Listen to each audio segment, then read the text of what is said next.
ഇതെന്താണെന്ന് മനസ്സിലായോ? ചിലർക്ക് മനസ്സിലായി കാണും. എന്നാലും ഇതിൻ്റെ ഈ സൗണ്ട് ഒന്ന് കേട്ട് നോക്ക്. നല്ല മൊരുമൊരാന്നുള്ള ഒരു സംഗതിയാണിത്. വേറൊന്നുമല്ല, പപ്പടവടയാണ്. ഫ്രിഡ്ജിലിരുന്ന് ഉണങ്ങിയ പപ്പടം എല്ലാവരുടെ വീട്ടിലും കാണും അല്ലേ? അതെന്ത് ചെയ്യണമെന്നറിയാണ്ടാണ് നമ്മളെപ്പോഴും അതെടുത്ത് കളയുമെന്നില്ലെങ്കിൽ. പക്ഷേ ഇതേപോലെ ഉണങ്ങിയ പപ്പടം ഇതേ കണ്ടില്ലേ, റസ്ക് പോലെയായി. ഇത് ഒടിച്ചാൽ ഇതിങ്ങനെ പീസ് പീസായിട്ട് ഒടിഞ്ഞ് കിട്ടും. ഈ പപ്പടം കൊണ്ടാണ് നമ്മളിന്ന് പപ്പടവട ഉണ്ടാക്കുന്നത്. അതിനു വേണ്ടി 1 കപ്പ് പച്ചരി ഞാൻ എടുത്തിട്ടുണ്ട്. ഈ പച്ചരി വെള്ളം ഒഴിച്ച് ഒരു 2-3 മണിക്കൂറൊന്ന് കുതിരാൻ വയ്ക്കുക.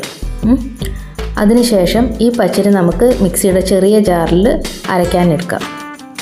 ഈ പച്ചരിയിലേക്ക് ഒരു കഷ്ണം പച്ചമഞ്ഞൾ ചേർത്ത് കൊടുക്കുന്നുണ്ട്. ഒത്തിരി വലിപ്പമൊന്നും വേണ്ട, ദേ ഈ മുഴുപ്പ് മതി.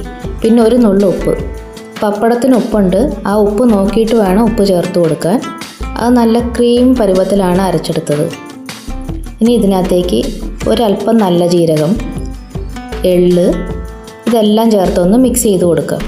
നല്ല രീതിയിൽ മിക്സ് ചെയ്ത് കൊടുക്കണേ. എന്നാലും പപ്പടത്തിൽ മുക്കുമ്പോൾ എല്ലായിടത്തും ഇത് എള്ളും ജീരകമൊക്കെ കാണാൻ പറ്റുള്ളൂ. മുളക് പൊടി ചേർക്കണം എന്നുള്ളവർക്ക് ഒരല്പം മുളക് പൊടിയും കൂടെ ചേർത്ത് കൊടുക്കാം. ഈ പപ്പടം ഞാൻ ചെറിയ പീസായിട്ട് കട്ട് ചെയ്യുകയാണ്, കാരണം ഇത് നിവരില്ല. ഒടിഞ്ഞൊടിഞ്ഞ് പോണ സൈസ് പപ്പടമല്ലേ, അത് നിവർത്തിയെടുക്കാൻ നമുക്ക് ബുദ്ധിമുട്ടായിരിക്കും.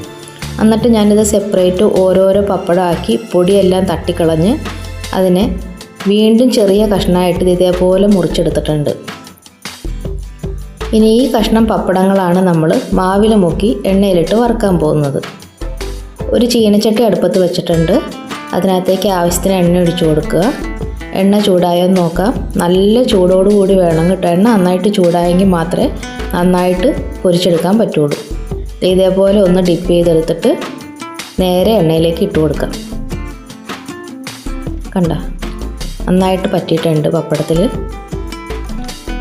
ഇതെല്ലാം ഓരോന്നായിട്ട് പിറക്കിയിട്ട് നമുക്കൊന്ന് മൊരിച്ച് കോരിയെടുക്കണം.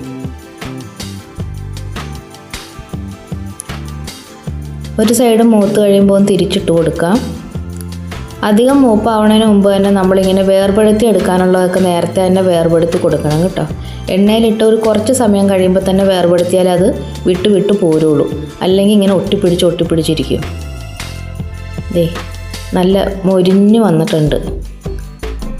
സാധാരണ പപ്പടവടയുടെ അതേ ടേസ്റ്റ് ആയിരിക്കും കേട്ടോ ഇതിന്.